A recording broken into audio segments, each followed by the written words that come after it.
사파남 김진입니다. 저와 함께 사건 파헤쳐 주실 분 모셨습니다. 언제나 형사 출신의 변호사님, 박승무 변호사님 나와주고 계십니다. 감사합니다. 안녕하십니까. 여느 때와 같이 복잡한 퇴근 시간, 범상치 않은 차량 한 대 때문에 부산 해운대 일대가 발칵 뒤집혔습니다. 사건 현장부터 가보시죠.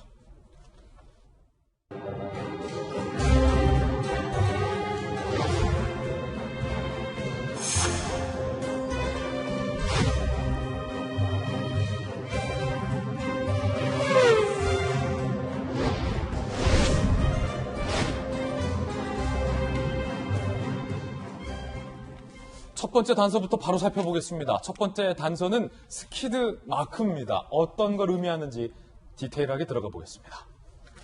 영화처럼 도심 한복판 광란의 질주. 그제 오후 부산 해운대 한 교차로에 신호를 무시한 포르쉐가 오토바이와 승용차 등 잇따라 들이받는 7중 추돌 사고를 냅니다. 7명이 중경상 피해를 입었는데 충돌하기 직전에 속력이 최소 140km 이상으로 추정된다. 야, 이 차가 이게 밟힙니까? 140까지? 제한 속도는 시속 50km의 도로에서 140을 밟았으니 얼마나 과속한 겁니까? 그런데 사고 현장에는 스키드 마크, 즉 타이어가 끌린 자국이 없었다라는 겁니다. 박승무 변호사님, 이게 무슨 의미인가요? 타이어가 끌린 자국, 스키드 마크가 없다라는 게 이게 의미하는 바가 뭡니까? 스키드 마크가 없다. 스키드 마크는 급하게 브레이크를 밟으면 도로 위에 남게 되는 타이어 자국을 의미하는데 스키드 마크가 없다는 것은 사고 당시 브레이크를 밟지 않았다는 것을 의미하게 됩니다. 140 넘게 밟았는데 브레이크도 안 밟았다. 브레이크를 전혀 밟지 않았다는 것을 의미합니다. 경찰은 앞으로 포르쉐 차량 뒤에서 진행하던 차량의 블랙박스를 확보한다면 사고 당시에 포르쉐 차량에 브레이크 등이 켜져 있는지 확인할 것이고, 그렇겠네요. 포르쉐 차량에 에어백이 설치되어 있다면 사고 기록 장치 EDR이 존재할 가능성이 높기 때문에 이 EDR을 통해서 사고 당시 추정 속도와 브레이크 페달 작동 여부를 수사할 것으로 보입니다. 자, 이곳에서 저런 사고가 발생을 한 건데 상상만 해도 가슴 철렁하게 하는 사고입니다. 얼마나 아찔했는지 사고 당시의 영상을 저희가 준비했습니다. 차량들로 붐비는 오거리. 자, 빠른 속도로 질주하는 포르쉐 SUV 차량 보이시죠?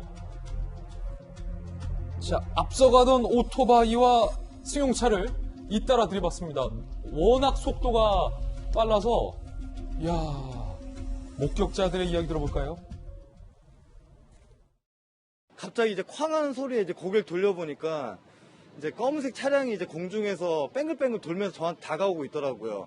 뭐 마치 그냥 이제 그 TV에서 보던 뭐 액션 영화 이제 그런 장면 같이 이외 상황은 사람들도 놀래가지고 한두 명씩 이제 다가와가지고 이제 구조 요청이나 아니면 이제 119에 전화하는 사람도 있었고.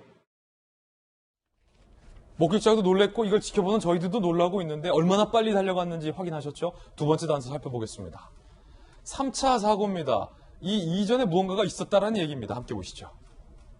알고 보니 도주 중에 추돌 사고가 난 건 아니냐. 7중 추돌 사고 현장에서 570m가량 떨어진 곳에서 1차 사고, 500m가량 달아나다가 또 사고, 그리고 도주하다가 또 사고, 3번이나 사고가 났었다라는 얘기인데 박승무 변호사님, 이게 뭡니까?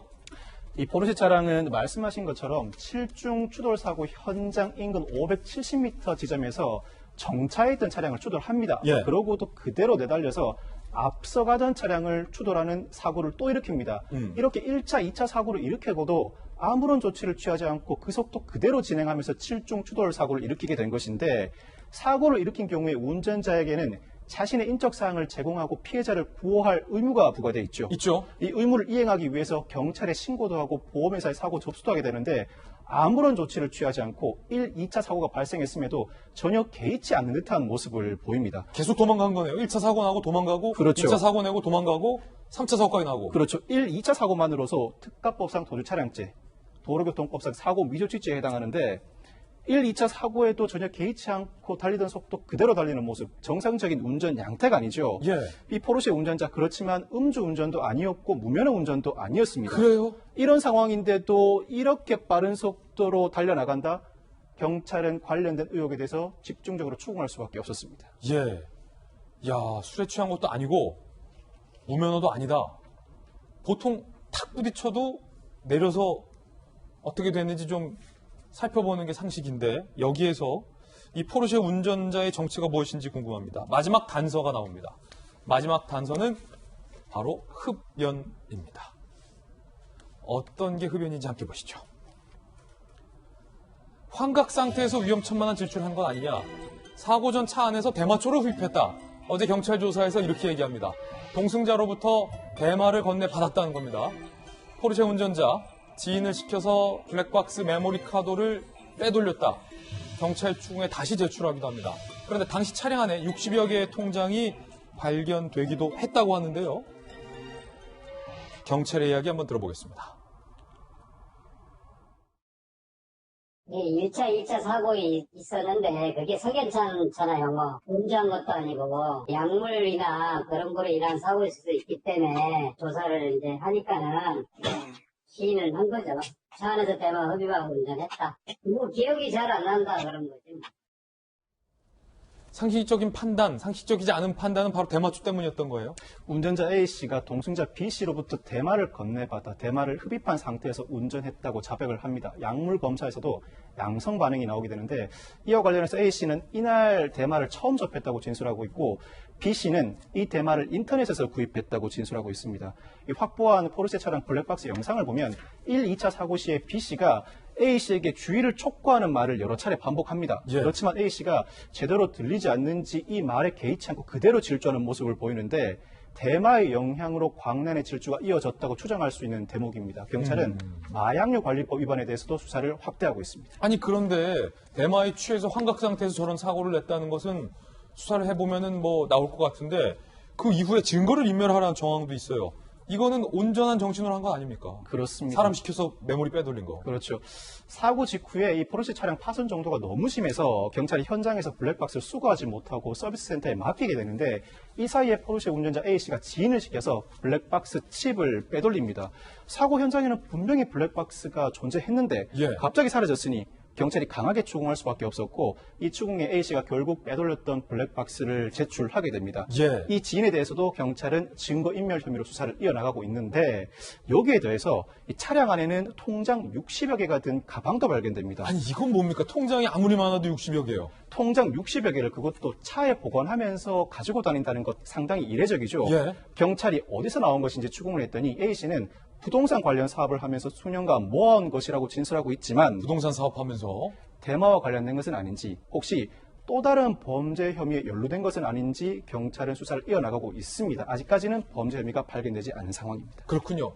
변호사님 형사 출신이잖아요. 네. 제가 쭉 형사들 보면 형사들만 갖고 있는 이 직감이랄까, 이 오랜 또 범죄 수사 경력에서 나오는 촉이랄까 이런 게 있잖아요. 네. 박성배의 촉은 어떻습니까?